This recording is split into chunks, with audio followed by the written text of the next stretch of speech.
The 20th, and the last in my list of the most common questions asked by non-Muslims is that if Islam is the best religion, then why you find most of the terrorists are Muslims, most of the robbers are Muslims, most of the people who cheat are Muslims? Why? If Islam is the best religion, then why do you see that the Muslims are the worst? The reply to this question is that one of the major factors for this impression that all the terrorists are Muslims, the impression that most of the people who cheat are Muslims, the most of the people who bribe are Muslim, is the media.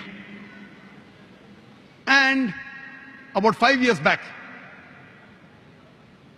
when I was called Dubai Holy Quran International Award for the second time, on the patronage of Sheikh Muhammad bin Rashid Al Maktoum, I had given the talk on the second day, Media and Islam, War or Peace.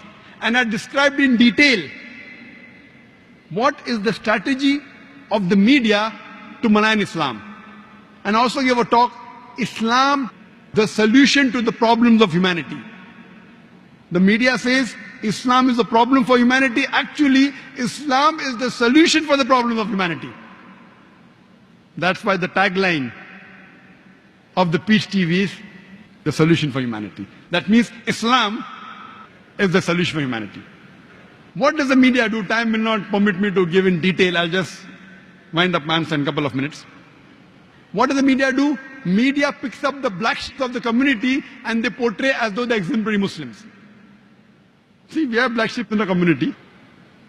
We do have many Muslims who are namesake Muslims. They aren't practicing Islam. They pick them up and they portray as though they're exemplary Muslims. Many a time the media, they quote something of the Quran, they quote out of context. Whenever they get information, they malign the Muslims. For example, we know in 1996, the Oklahoma bombing, at that time, it was the biggest attack on American soil. More than 100 people were killed. 166 people were killed. It came as headlines, Middle East conspiracy, Middle East conspiracy. Muslims to blame, Muslims to blame. Headline for days and weeks together. Later on when they came to know it were 2 American soldiers, it comes once and vanishes. When they don't know the culprit, it comes for days as headlines. When they come to know the real culprit, 1 or 2 days, the news goes out. Why? In India, we have 50-year-old Muslim Arab marrying an 18-year-old girl, headlines. When 50-year-old non-Muslim rapes a 6-year-old girl, it comes in news briefs. That 50-year-old Arab Muslim, he's taking permission and marrying a girl with her will, with the will of the parents. It doesn't go down the throat of the media. But when a 50-year-old non-Muslim rapes a 6-year-old girl, it comes in news briefs. Why? Same example, couple of weeks back, there was a bomb blast in Pune, German bakery. 9 people were killed. Suspect, Muslim, Muslim, Muslim. Suspect, suspect. No 100% proof. Same day, the Maoists, they killed 16 policemen. Not civilians, policemen, huh? It comes in news brief. Muslim suspect, 9 civilians killed, 16 policemen killed by Maoist. Comes in news brief. Ajib. They know the people who killed, not civilians.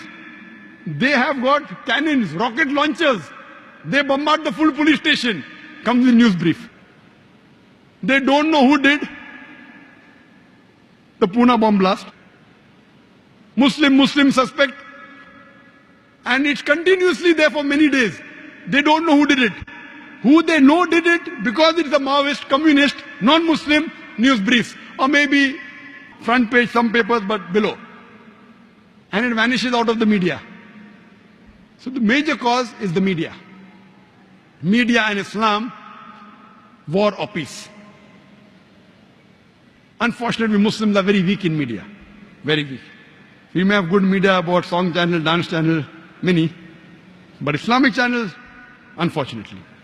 Yes, I do know there are black sheep in the community. But yet, with all the black sheep. Yet, as a whole, the Muslims are the biggest teetotalers in the world. I know some Muslims who can drink the non-Muslim under the table.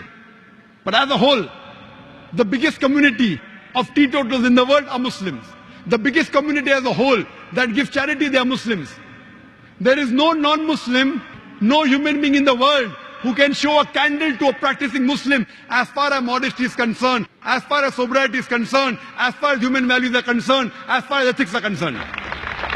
No human being can show a candle to a practicing Muslim as far as modesty is concerned, as far as sobriety is concerned, as far as human values are concerned, as far as ethics are concerned.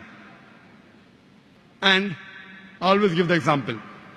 Suppose you want to judge how good a car is, and latest a 600 model of Mercedes is launched in the market, 2010 model. You want to test the car.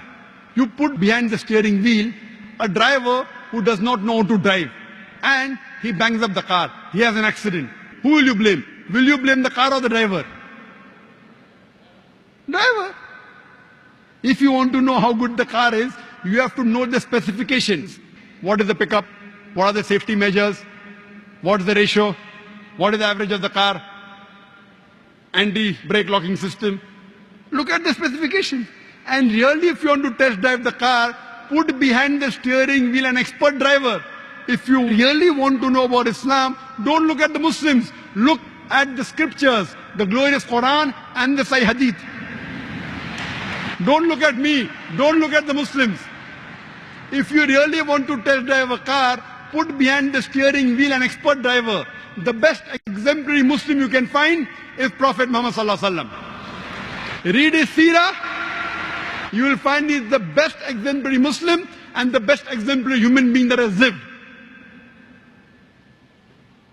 That's the reason I say that understand the religion by looking at the scriptures. And when you read the scriptures, the authentic sources, the Quran and Sahih Hadith, you will really appreciate Islam.